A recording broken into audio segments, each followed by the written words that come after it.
manos preciosas. Te ruego, Señor, que perdones nuestros pecados y que quites todo estorbo que pudiera impedir que tu palabra cumpla sus propósitos.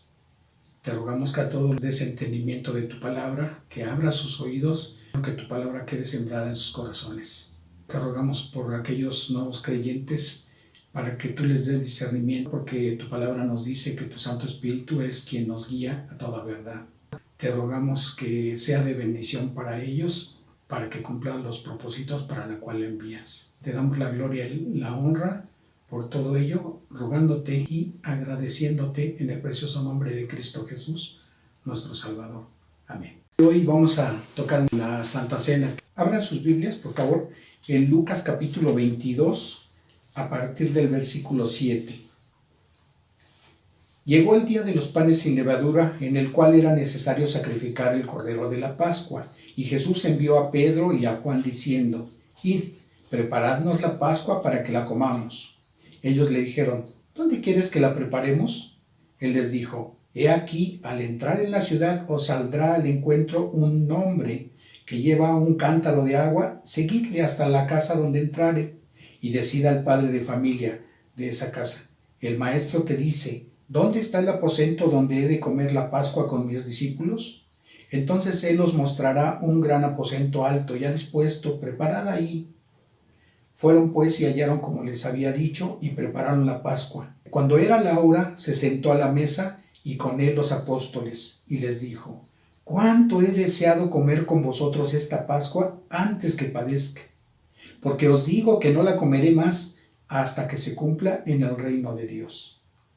Y habiendo tomado la copa, dio gracias y dijo: Tomad esto y repartidlo entre vosotros.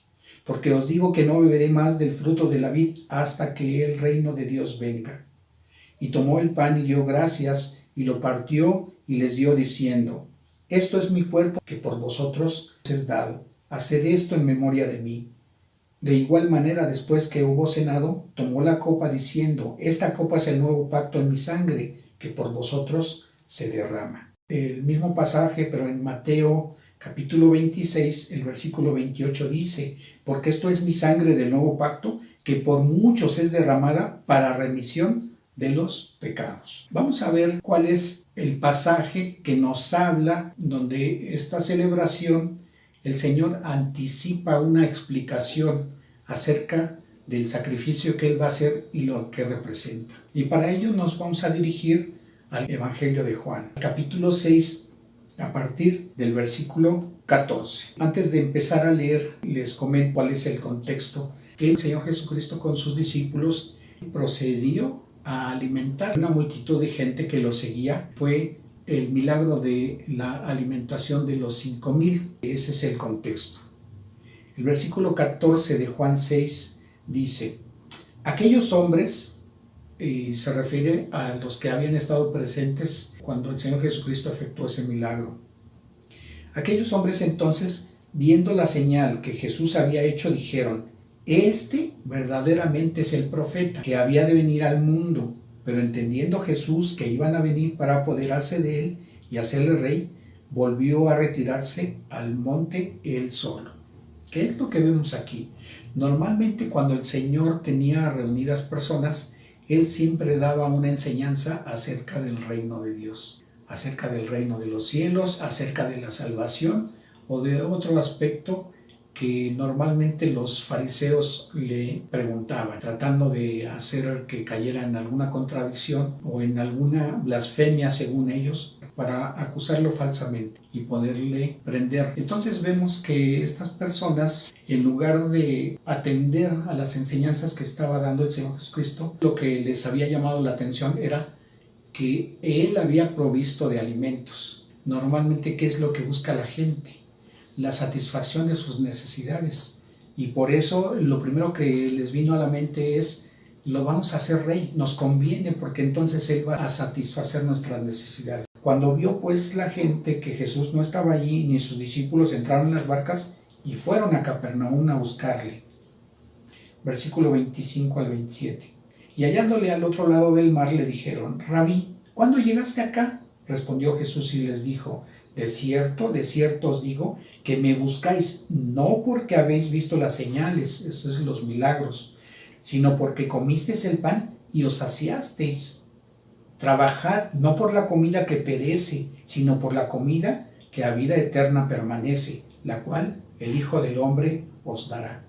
Porque a este señaló Dios el Padre. Ellos, cuando se encuentran con el Señor Jesucristo, le preguntan, como si tuvieran verdadero interés en saber, ¿cuándo llegaste aquí?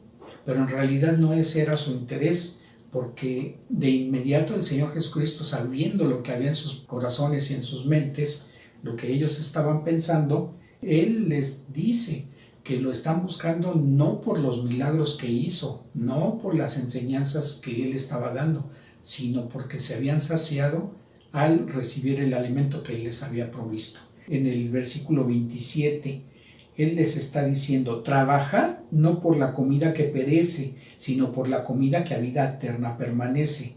Si no tenían interés en escucharme, pero a ustedes en realidad no les dio mucho trabajo, mucha dificultad el hacer el esfuerzo de trasladarse de donde estaban hasta Capernaum.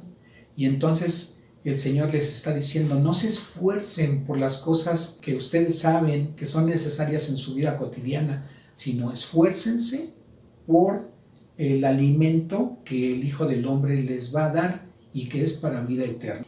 ¿Cuántas veces las personas buscan a Dios, pero no con un fin de tener una comunión con Él, sino que solo le buscan cuando se ven en problemas por falta de trabajo, por enfermedad, por alguna situación, alguna circunstancia que se sale del control de sus manos?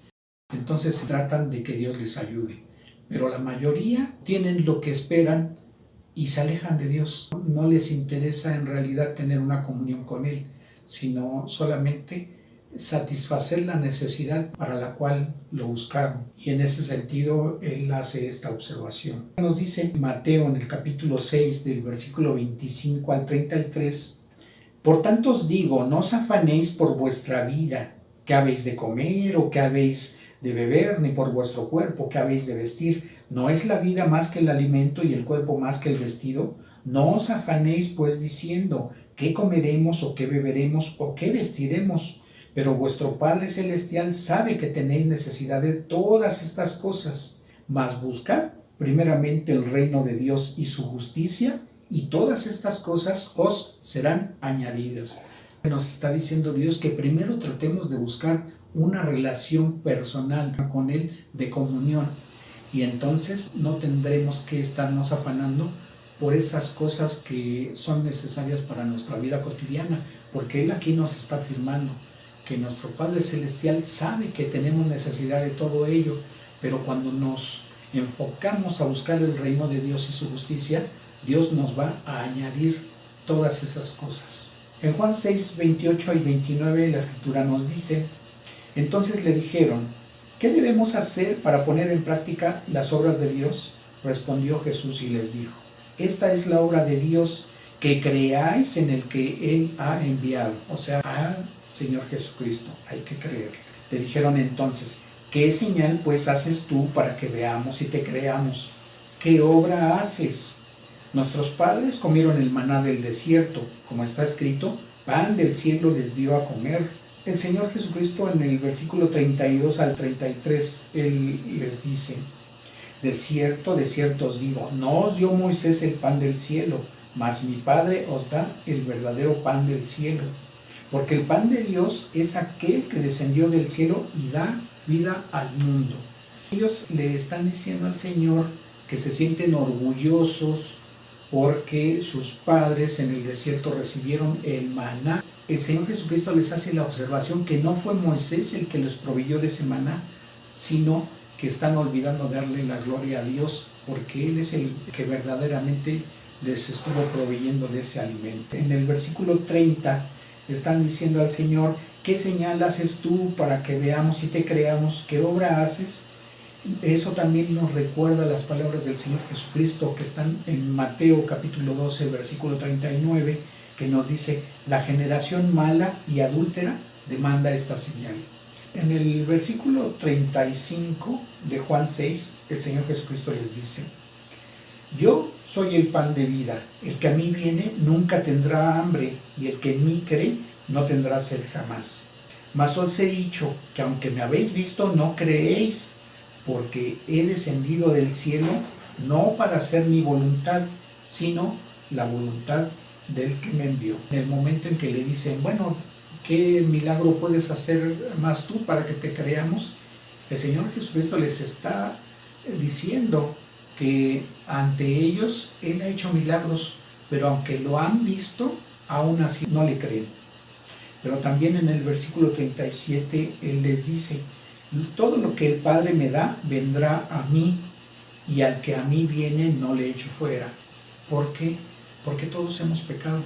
Y entonces Él hace a un lado esa condición en el sentido de no desechar a nadie que quiera acercarse a Él. Pero que nadie por sí mismo busca a Dios. ¿Por qué? Porque también la Escritura nos dice que espiritualmente estamos muertos. En el libro de Romanos también nos dice la palabra que nadie busca a Dios. Solamente cuando Dios Padre, a través del Espíritu Santo, está obrando en la vida de alguien, es cuando se despierta ese interés y cuando se despierta esa intención de quererle creer a Dios. En el versículo 40, el Señor Jesucristo también les está diciendo, y esta es la voluntad del que me ha enviado, que todo aquel que vea al Hijo y cree en Él tenga vida eterna, y yo le resucitaré en el día postrero.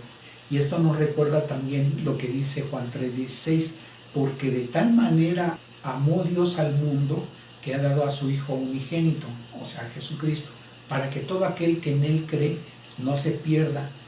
Y recordamos que el Señor Jesucristo le está explicando a Nicodemo que el propio Señor Jesucristo tenía que ser levantado, así como Moisés había levantado la serpiente en el desierto, para que en el momento en que alguien del pueblo de Israel que hubiera sido mordido por una serpiente, para evitar ser muerto, para evitar perder la vida, esa persona tenía que mirar hacia esa serpiente, mirar con la fe, con la creencia de que podía ser salvado de la muerte. Y entonces de esa manera, cuando el Señor Jesucristo hubiera sido crucificado, la persona que quisiera tener la salvación, lo único que tenía que hacer es mirar esa obra redentora, la cual estaba efectuando el Señor Jesucristo a través de su padecimiento en esa cruz, para apropiarse de ese sacrificio y a la vez de creerle y arrepentirse de sus pecados, la persona pudiera tener la salvación. Y no solamente la salvación, sino recibir la vida eterna y poder ser resucitado por el Espíritu Santo en el día postrero. ¿Y qué certeza tenemos de tener la vida eterna? Que en el Evangelio de Juan, capítulo 10, versículos 27 y 28, la Escritura nos dice: mis ovejas oyen mi voz y yo las conozco y me siguen, y yo les doy vida eterna y no perecerán jamás, ni nadie las arrebatará de mi mano. En Juan 5:24 el Señor nos dice: de cierto os digo, el que oye mi palabra y cree al que me envió tiene vida eterna, y no vendrá a condenación, porque ha pasado de muerte a vida. Y la certeza también la tenemos en la primera carta de Juan, en el capítulo 5, versículos 11 y 12, que nos dice: este es el testimonio, que Dios nos ha dado vida eterna, y esta vida está en su Hijo. El que tiene al Hijo tiene vida, y el que no tiene al Hijo de Dios no tiene la vida. En la misma primera carta de Juan, capítulo 1, versículo 12, nos dice: porque la vida fue manifestada y la hemos visto y testificamos y os anunciamos. La vida eterna, la cual estaba con el Padre, se nos manifestó. Y en ese sentido es que el Señor Jesucristo está diciendo que Él es el pan de vida que descendió del cielo. Dice Juan 5:21, el Señor habló diciendo: porque como el Padre levanta a los muertos y les da vida, así también el Hijo a los que quiere da vida. Y en ese sentido Él se estaba igualando a la deidad, no estaba mintiendo. En el versículo 33 del mismo capítulo 5 de Juan, Él también dice: vosotros enviasteis mensajeros a Juan y él dio testimonio de la verdad. En el capítulo 1 del Evangelio de Juan, a partir del versículo 19, ese pasaje está diciendo: Este es el testimonio de Juan cuando los judíos enviaron de Jerusalén a sacerdotes y levitas para que le preguntasen: ¿tú quién eres? Le están preguntando a Juan el Bautista. Versículo 20: confesó y no negó, sino confesó: yo no soy el Cristo. Y le preguntaron: ¿qué pues, eres tú Elías? Dijo: no soy. ¿Eres tú el profeta? Y respondiendo: no. En el versículo 22 le dicen: pues ¿quién eres para que demos respuesta a los que nos enviaron? ¿Qué dices de ti mismo? Y fíjense qué importante es lo que él dice en el versículo 23. Dijo Juan el Bautista: yo soy la voz de uno que clama en el desierto, enderezad el camino del Señor, como dijo el profeta Isaías. Esto está en Isaías capítulo 40, en el versículo 3.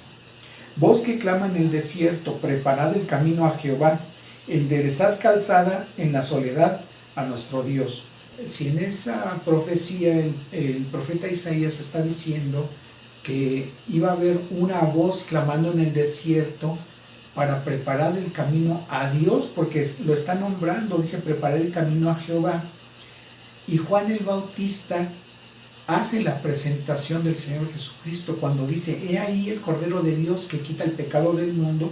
Debían de haber entendido los judíos, y sobre todo estas personas que fueron a preguntarle, porque no se trataba de cualquier judío, eran levitas, eran sacerdotes, y además eran parte de los fariseos. Ellos conocían las escrituras, entonces si les estaban citando las escrituras, ellos tendrían que haber verificado en ellas. En el versículo 24 del Evangelio de Juan capítulo 1 dice: y los que habían sido enviados eran de los fariseos. Vemos en el mismo Evangelio de Juan capítulo 5, en el versículo 39, el Señor Jesucristo está diciendo: escudriñad las escrituras, porque a vosotros os parece que en ellas tenéis la vida eterna, y ellas son las que dan testimonio de mí. Entonces, cuando a él lo cuestionaron, él en varias ocasiones él manifestó ser el Hijo de Dios, pero si él les está diciendo también: escudriñen las escrituras, es lo que ellos tendrían que haber hecho, no solamente cuestionarlo, porque además ellos estaban viendo los milagros que el Señor Jesucristo hacía. Cuando ellos murmuran y decían entre ellos: ¿acaso no es su papá José y conocemos a su mamá? ¿Cómo es posible que diga él que tiene naturaleza divina si nosotros sabemos que es una persona humana como nosotros? Pero también cuando el Señor Jesucristo le está diciendo que escudriñen las escrituras, y Juan el Bautista les había dicho que él se identificaba con esa profecía que había dicho Isaías cuando mencionaba: yo soy la voz que clama en el desierto, entonces tendrían que empezar a relacionar pasajes, y dos de ellos lo vemos. Uno en Isaías 7:14, cuando dice Dios: por tanto el Señor mismo os dará señal, he aquí que la Virgen concebirá y dará a luz un hijo, y llamará su nombre Emmanuel, que traducido es Dios en medio de nosotros, o Dios con nosotros. Si esa profecía la comparaban con la que está en Isaías capítulo 9, versículo 6, porque un niño nos es nacido, hijo nos es dado, y el principado sobre su hombro, y se llamará su nombre admirable, consejero, Dios fuerte, Padre eterno, príncipe de paz. Entonces esa profecía está diciendo que iban a tener la presencia de un bebé, porque está hablando del nacimiento de un bebé. Tendrían ellos que haber cuestionado: oye, Jesús no será aquel niño de la cual le estaba diciendo la profecía a Isaías, porque él está afirmando que tiene naturaleza divina, y ese pasaje nos hablaba de un niño con naturaleza divina, desde el momento en que inclusive se le identifica con esos nombres que solamente le son aplicados a Dios: admirable, Dios fuerte, Padre eterno. En Juan 6:43 el Señor Jesucristo les responde y les dijo: no murmuréis entre vosotros. Ninguno puede venir a mí si el Padre que me envió no le trajere, y yo le resucitaré en el día postrero. En el versículo 45 El mismo Señor Jesucristo les dice: escrito está en los profetas, y serán todos enseñados por Dios, así que todo aquel que oyó al Padre y aprendió de él, viene a mí. El Señor Jesucristo está diciendo que todos serán enseñados por Dios. El pasaje que nos confirma esta afirmación la podemos encontrar en el mismo Evangelio de Juan, en el capítulo 16, a partir del versículo 7, donde la Escritura dice: pero yo os digo la verdad, os conviene que yo me vaya, porque si no me fuera, el Consolador no vendrá a vosotros, mas si me fuere, os enviaré. Y cuando Él venga, convencerá al mundo de pecado, de justicia y de juicio. De pecado, por cuanto no creen en mí; de justicia, por cuanto voy al Padre y no me veréis más; y de juicio, por cuanto el príncipe de este mundo ha sido ya juzgado. Versículo 12. Aún tengo muchas cosas que deciros, pero ahora no las podéis sobrellevar. Versículo 13. Pero cuando venga el Espíritu de verdad, y aquí está con mayúscula, lo mismo que en el versículo 7 está con mayúscula, Consolador, Él os guiará a toda la verdad, dice el Señor, porque no hablará por su propia cuenta, sino que hablará todo lo que oyere, y os hará saber las cosas que habrán de venir. Él me glorificará, porque tomará de lo mío y os lo hará saber. Dice el versículo 15, todo lo que tiene el Padre es mío, y por eso dije, tomará de lo mío y os lo hará saber. El Espíritu Santo es una de las tres personas de la Trinidad. Entonces podemos entender lo que el Señor Jesucristo les está diciendo aquí en Juan 6:45. Escrito está en los profetas, y serán todos enseñados por Dios, así que todo aquel que oyó al Padre y aprendió de él, viene a mí. ¿En qué sentido? Que cuando vemos en el versículo 8 al 11, cuando Él está diciendo que Él convencerá al mundo de pecado, de justicia y de juicio, podemos entender que cuando Dios trabaja en una persona y le hace esta convicción a esa persona, entonces es cuando la persona se dirige a los pies de Cristo. Y en ese sentido Él está diciendo que todo aquel que Dios atrae a Cristo es porque Él ya ha hablado a su vida a través de lo que nos mencionan estos versículos. ¿Qué otro pasaje podemos encontrar en la Escritura de que Dios se encarga de atraer a las personas hacia Jesucristo? En el libro de Romanos capítulo 10, entre el versículo 13 al versículo 16, encontramos que la Escritura dice: porque todo aquel que invocare el nombre del Señor será salvo. ¿Cómo pues invocarán a aquel en el cual no habían creído? ¿Y cómo creerán en aquel de quien no han oído? ¿Y cómo oirán sin haber quien les predique? ¿Y cómo predicarán si no fueren enviados? Como está escrito, cuán hermosos son los pies de los que anuncian la paz, de los que anuncian las buenas nuevas. ¿Qué nos da a entender este pasaje? Que cuando alguien invoca el nombre del Señor Jesucristo para reconocerlo como Salvador, primero tuvieron que haber creído en Él. Pero para creer en Él, primero tendrían que haber oído acerca de Él. Pero para haber escuchado acerca de Él, tendría que haber alguien que les tuvo que haber predicado primero. Pero para que hubiera alguien que les hubiera predicado acerca de Cristo, entonces esa persona que les predicó tuvo que haber sido enviada de parte de Dios. ¿Y qué fue lo que tuvo que haber predicado? ¿Qué es lo que tuvo que haber hablado? Obviamente el Evangelio, las buenas noticias. Cuando una persona tiene un nuevo nacimiento y se hace creyente de Cristo, en ese momento Dios lo hace uno de sus colaboradores. Y en ese sentido, cuando alguien te está predicando el Evangelio, no es Dios el que está enviando a esa persona a predicarte, porque Él quiere atraerte, Él quiere llevarte a Cristo, porque a través de la obra redentora que hizo el Señor Jesucristo, Él te va a llevar al Padre, y a través de Él vas a tener el perdón de tus pecados, a través de Él vas a tener la redención, a través de Él vas a tener la vida eterna. Dice en el versículo 16, mas no todos obedecieron al Evangelio, pues Isaías dice: Señor, ¿quién ha creído a nuestro anuncio? Observamos en este versículo 16 que no todos obedecieron. Quiere decir que obedecer el Evangelio es un mandamiento de Dios.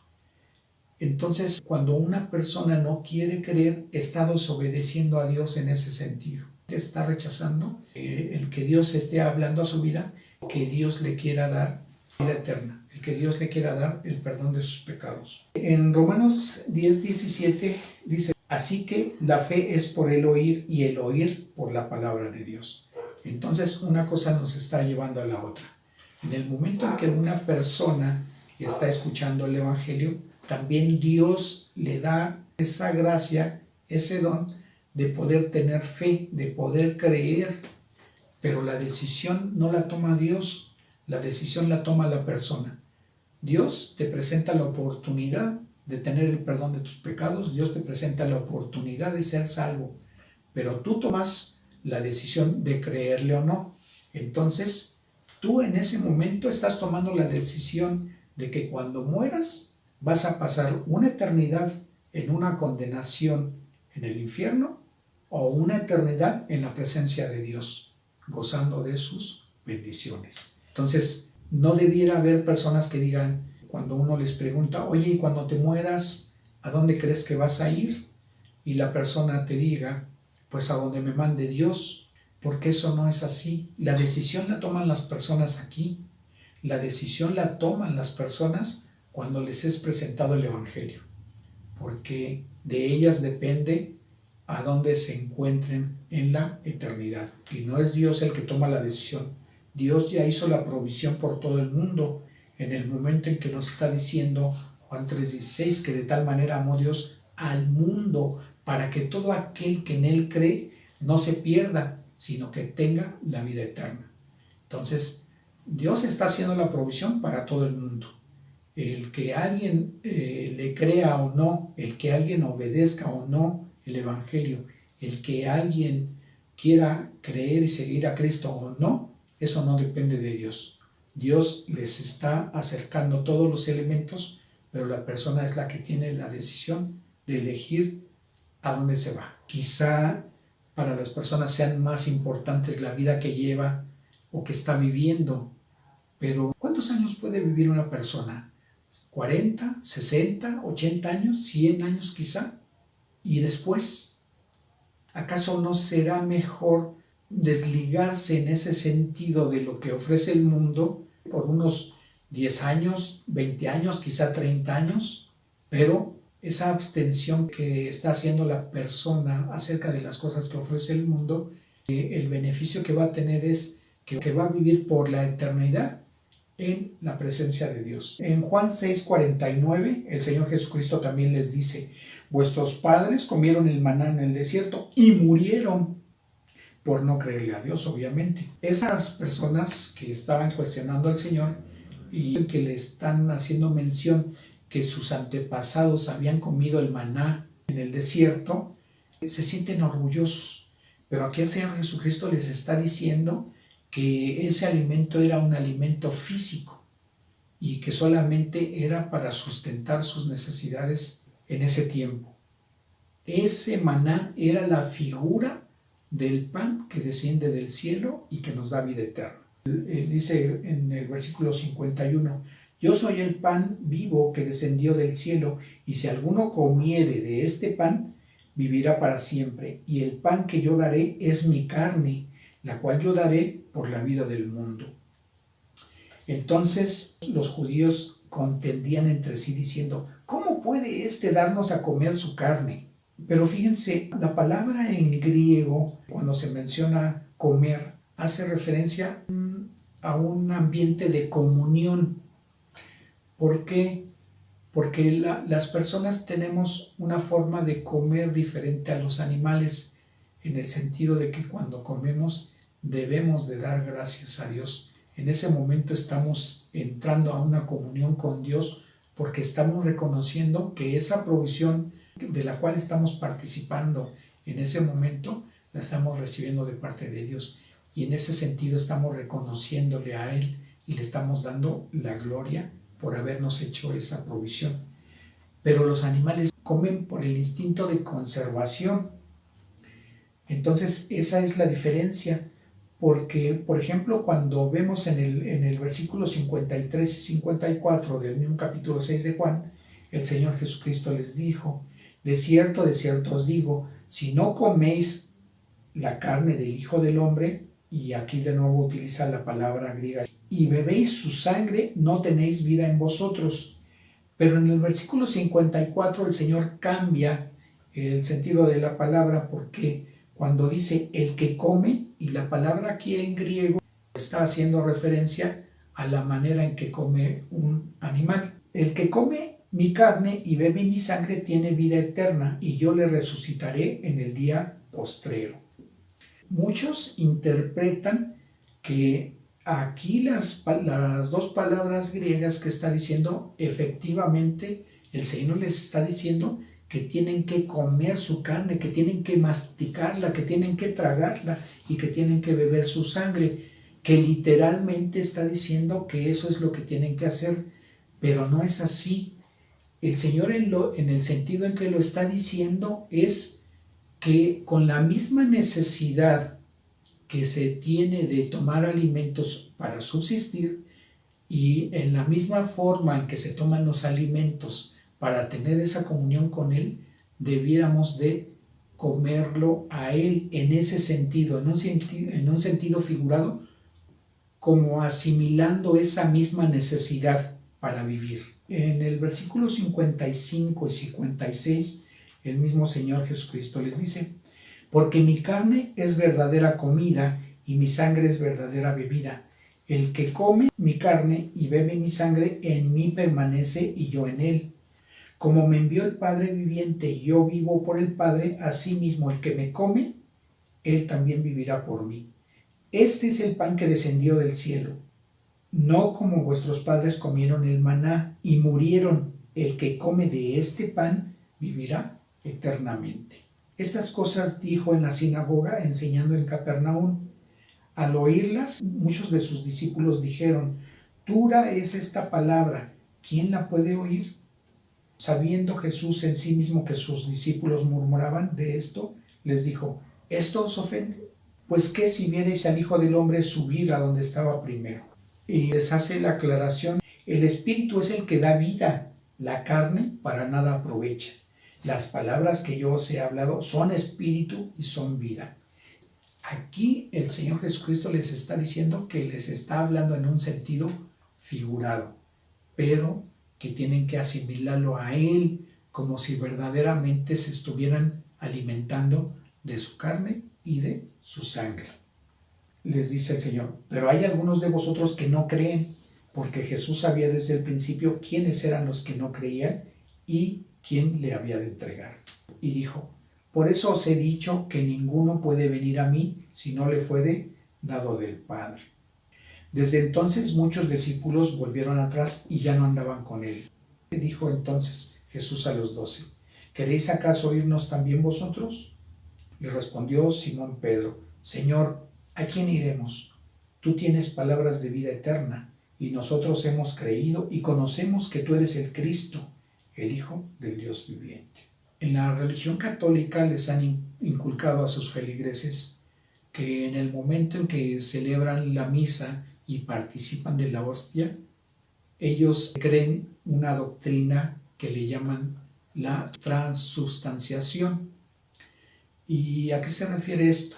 En el momento en que están ingiriendo la hostia, ellos verdaderamente creen que literalmente se están comiendo el cuerpo de Cristo y se están bebiendo su sangre, porque hacen esta interpretación que están sacando de su contexto, que le están dando un sentido el cual no quiso el Señor Jesucristo que se entendiera así.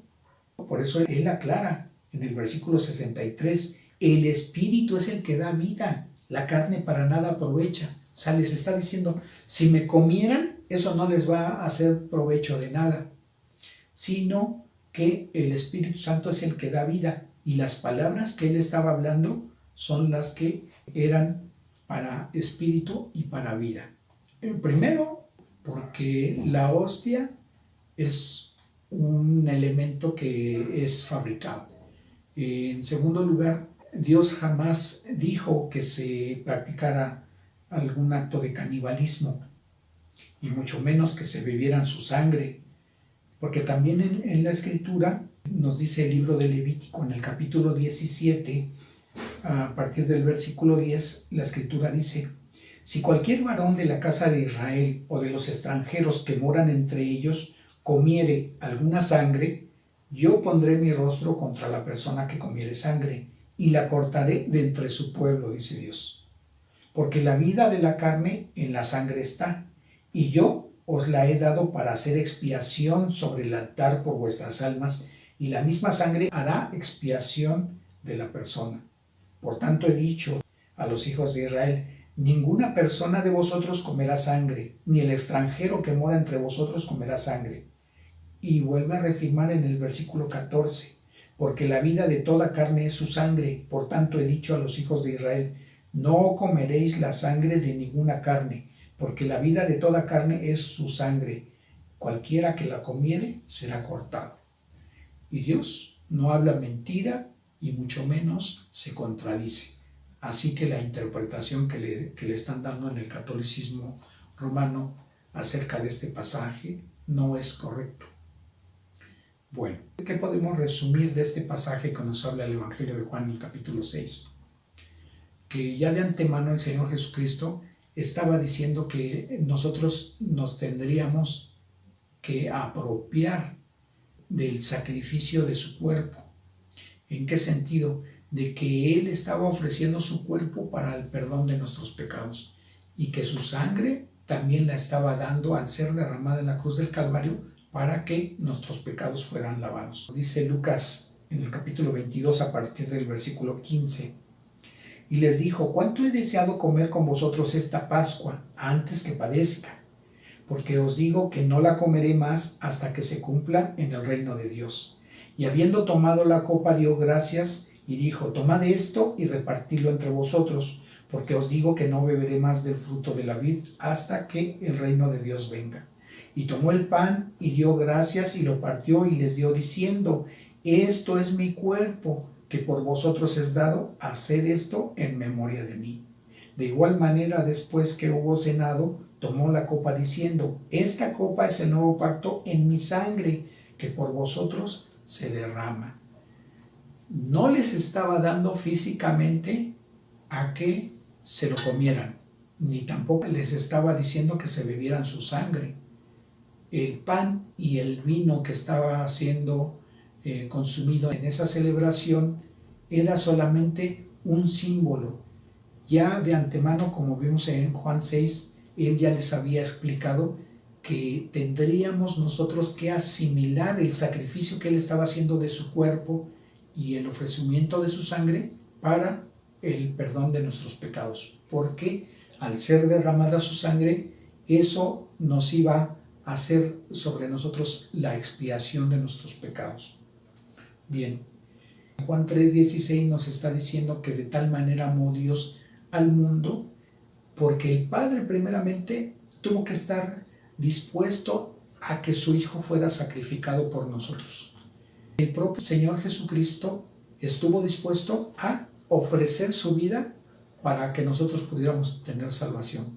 Pero a la vez, por ese amor del Padre y por ese sacrificio que estaba haciendo el Señor Jesucristo, el Espíritu Santo nos iba a dar vida y nos iba a resucitar. Entonces, ahora nos queda más claro y podemos asimilar que ese sacrificio que hizo el Señor Jesucristo en la cruz del Calvario, nos podemos apropiar para que el Señor nos pueda dar vida eterna. Bien, quedando claro esto, ahora sí vamos a proceder entonces a la celebración de la Santa Cena. Y para ello, vayamos a nuestras Biblias en el libro de la primera carta a los Corintios, capítulo 11, a partir del versículo 23, donde la Escritura nos dice: porque yo recibí del Señor lo que también os he enseñado, que el Señor Jesús, la noche que fue entregado, tomó pan, y habiendo dado gracias, lo partió y dijo: tomad, comed, esto es mi cuerpo que por vosotros es partido, haced esto en memoria de mí. Asimismo tomó también la copa después de haber cenado, diciendo: esta copa es el nuevo pacto en mi sangre. Haced esto todas las veces que la bebiereis en memoria de mí. Así pues, todas las veces que comiereis este pan y bebiereis de esta copa, la muerte del Señor anunciáis hasta que Él venga. ¿Qué podemos observar aquí? Que cuando nosotros celebramos la ordenanza de la Santa Cena del Señor, nos está diciendo que los elementos con los que nosotros la celebramos es pan y vino. Obviamente nosotros no utilizamos el vino, lo hacemos con jugo de uva, y no es propiamente que estemos ingiriendo alimentos, solamente es algo simbólico.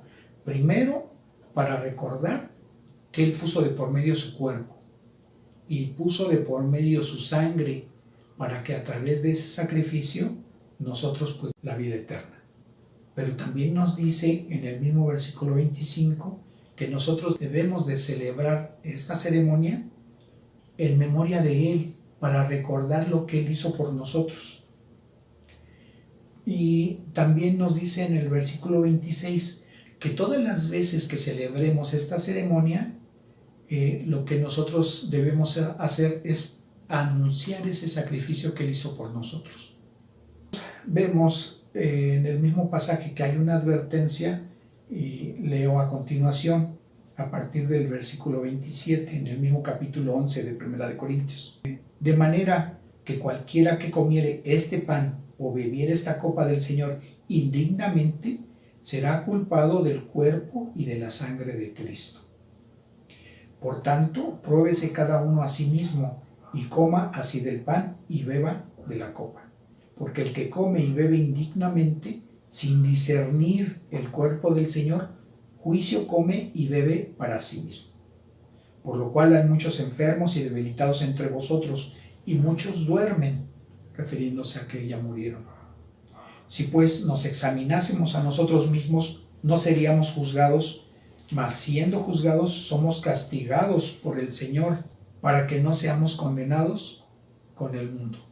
Entonces, todo aquel que ha nacido de nuevo, porque ha reconocido al Señor Jesucristo, que Él es su Salvador, y antes le debió de haber pedido perdón por sus pecados y haber mostrado arrepentimiento de esos pecados, para que el Señor le pudiera haber perdonado, pero ya reconoció que ese sacrificio que hizo el Señor Jesucristo en la cruz del Calvario le trajo el perdón a sus pecados, porque el Señor Jesucristo ocupó su lugar y recibió el castigo que esa persona merecía para que él pudiera ser perdonado. Entonces esa persona, al reconocer a Cristo como su Señor y Salvador, ahora tiene un nuevo nacimiento, ahora es salvo. Entonces esa persona puede participar de esta celebración, pero si no es así, tenemos que pedirle que se abstenga de celebrarla, porque esa persona no puede tener ese discernimiento del cual nos está hablando aquí la Escritura. El discernimiento que debemos tener es lo que ya hemos explicado. ¿Qué tuvo que hacer el Señor Jesucristo por nosotros? Y nosotros, ¿qué es lo que tenemos que tener presente acerca de ese sacrificio? Si eres creyente porque has tenido un nuevo nacimiento, pero si consideras que en este momento no tienes la comunión con Dios para poder celebrarla, te vamos a dar un tiempo para que le pidas perdón a Dios por tus pecados y no te abstengas, tómala si tienes esa certeza de que eres un verdadero creyente en Cristo, porque Él te ha dado el perdón de tus pecados. Entonces vamos a dar ese tiempo para que todos nos pongamos a cuentas por algún pecado que no lo hayamos confesado a Dios. Dios Todopoderoso, Señor, gracias te damos por esta meditación de tu palabra, por este entendimiento que nos has dado, Señor, acerca de lo que representó y la explicación que el Señor Jesucristo dio a su pueblo en ese tiempo, acerca de ese sacrificio que iba a ser para el perdón de nuestros pecados. Señor, te agradecemos ese gran sacrificio y te honramos, Señor, recordando que tú tuviste que haber puesto tu vida de por medio para que cada uno de nosotros que vamos a participar en unos instantes en esta celebración, en esta ordenanza que tú nos has dejado, Señor, para primeramente recordar ese sacrificio que hiciste, Señor Jesucristo, por nosotros, y recordar que nosotros hemos creído al Evangelio, pero también recordar que debemos de proclamar ese sacrificio que el Señor Jesucristo hizo por nosotros. Te rogamos que nos perdones algún pecado que no te hayamos confesado, para que nosotros podamos tener esa comunión que tú quieres que tengamos, Señor, para poder ser considerados dignos de tener esta celebración. Y te rogamos y te agradecemos, Señor, porque sabemos que en el momento que nos estamos poniendo a cuentas contigo, Señor, tú nos perdonas de nuestros pecados y nuestra comunión es restablecida. Y te agradecemos por ello, en el precioso nombre de Cristo Jesús. Amén.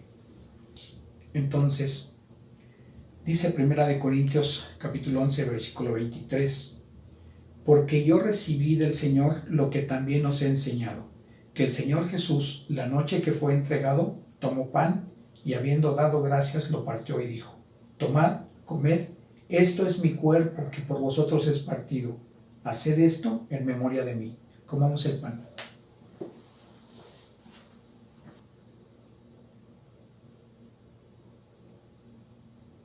Asimismo, tomó también la copa después de haber cenado, diciendo, esta copa es el nuevo pacto en mi sangre. Haced esto todas las veces que la bebiereis en memoria de mí. Tomamos la copa.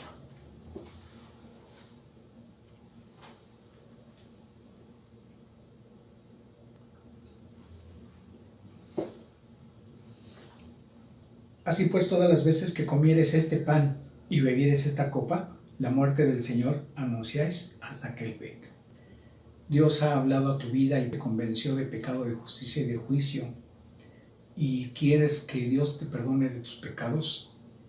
Inclina tu rostro, cierra tus ojos y dile esto al Señor. Dios Todopoderoso, Señor, me considero una persona pecadora y reconozco que mis pecados me condenan a un castigo eterno. Yo no quiero eso para mí en la eternidad. Y hoy que he escuchado del Evangelio, te ruego que mis pecados sean perdonados. Y para ello reconozco que el Señor Jesucristo puso su vida de por medio y que padeció en la cruz del Calvario, que ahí todo su cuerpo fue desgarrado y toda su sangre derramada, y todos mis pecados fueron puestos en su cuerpo. Ese castigo que Él recibió yo lo merecía, pero Él ocupó mi lugar. Y ahora reconozco que a través de ese sacrificio ofrecido para que mis pecados sean perdonados, ese sacrificio yo me apropio de Él. Quiero que mis pecados sean perdonados y eso solamente tú lo puedes hacer, Señor. Y por eso te ruego que me perdones. Me arrepiento de mis pecados. Yo sé que en ese sacrificio del Señor Jesucristo en la cruz del Calvario hizo que muriera y fue sepultado, pero al tercer día resucitó, y sé que ahora está sentado a la diestra de Dios Padre intercediendo por mí en este momento. Y yo agradezco esa intercesión que está haciendo por mí y lo creo en mi corazón, que ese sacrificio que hizo el Señor Jesucristo en la cruz del Calvario es para que todos mis pecados sean perdonados, y te agradezco por ello, Señor. Te ruego que entres en mi corazón, que mores en él, que me limpies de maldad en todo lo que tú consideres, Señor, me hagas la persona que tú quieres que yo sea. Señor, yo te agradezco que me des esta oportunidad de tener la salvación, y te agradezco porque sé que ahora me has hecho parte de tu familia, uno de tus hijos también. Te agradezco, Señor, porque ahora tengo la certeza de que no voy a tener una condenación en el día del juicio final. Te agradezco, Dios, lo que has hecho por mí, y reconozco en ello toda la obra redentora del Señor Jesucristo, por quien en ese glorioso nombre te lo ruego y te agradezco. Amén. Si lo has creído esto en tu corazón y Dios ha visto que tus palabras son sinceras, Dios te ha perdonado y te damos la bienvenida a la familia de Dios. Señor, gracias te damos por darnos esa gran oportunidad, esa gran bendición de poder celebrar delante de ti esa ordenanza que tú nos has dejado. Poder recordar que a través del sacrificio que hizo el Señor Jesucristo en la cruz del Calvario, nuestros pecados ya han sido perdonados.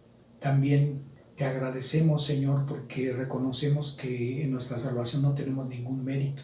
Que además nos da la preciosa oportunidad de poder compartir esta gran bendición con otras personas. Ruego por nuestras familias que tienen circunstancias que para ellos es imposible darle solución, porque solamente eso está en tus manos.